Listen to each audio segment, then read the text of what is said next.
नमस्कार.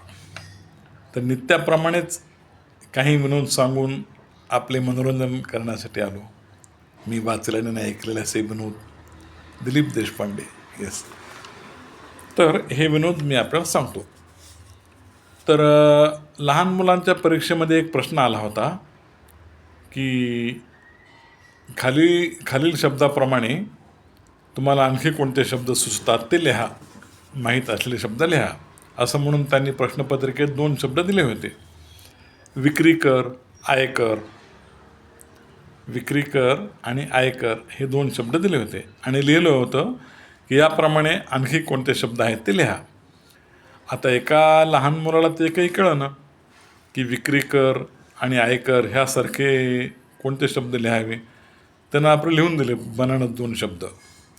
इकडं विक्री कर, आयकर आणि त्याच्या पुढं त्यानं लिहिलं गावस्कर, वेंगसरकर, वाडेकर. आता हा दुसरा विनोद. तर एका शाळेमध्ये एका वक्त्याचं भाषण चाललं होतं. 4थी-5वीतले मुलं होते आणि त्यांचे काही शिक्षक पुढं बसले होते आणि विद्यार्थी मागं त्या मैदानावर शाळेच्या. तर भाषण ऐकता एक मुलगा उठला आणि थोडं पलीकडं जाऊन बसला. लहान मुलगा एक उठला आणि थोडं पलीकडं जाऊन बसला, अंतर ठेवून थोडंसं. तर त्याच्या शिक्षकांना त्याला विचारलं, काय रे, भाषण ऐकता मध्येच काय उठलास आणि पलीकडं का जाऊन बसलास लांब?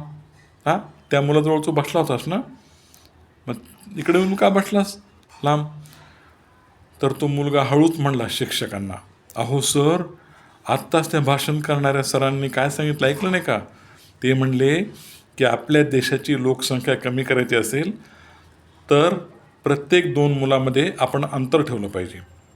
म्हणून मी त्याच्यातून माझं अंतर ठेवलं आणि मी लांब बसलो. आता असाच एक विनोद. शाळा सुटल्यानंतर एक लहान मुलगा शाळेतून घरी आला. आल्याबरोबर त्यानं हातपाय धुतले आणि काय त्याच्या मनात आलं कोणास ठाऊक, त्यानं सरळ मोठा स्टूल घेतला आणि बैठकीचा माळा असतो ना, माळावर जाऊन बसला. तर त्याचे आई बाबा तिथं आले. त्यांनी पाहिलं आणि ह्याला दरडावून म्हणले, काय रे, आत्ता शाळेतून आलास ना, जेवायचं नाही का तुला? हातपाय धुतले की सरळ वर का चढून बसला, स्टूल घेतलास, माळावर जाऊन बसलास हा? तर तो म्हणला, आई बाबा, अहो आज शाळेत आमच्या एका शिक्षकानं आम्हाला सांगितलं की विद्यार्थ्यांनी नेहमी उच्च स्थानावर गेलं पाहिजे, म्हणून मी उच्च स्थानावर जाऊन बसलो.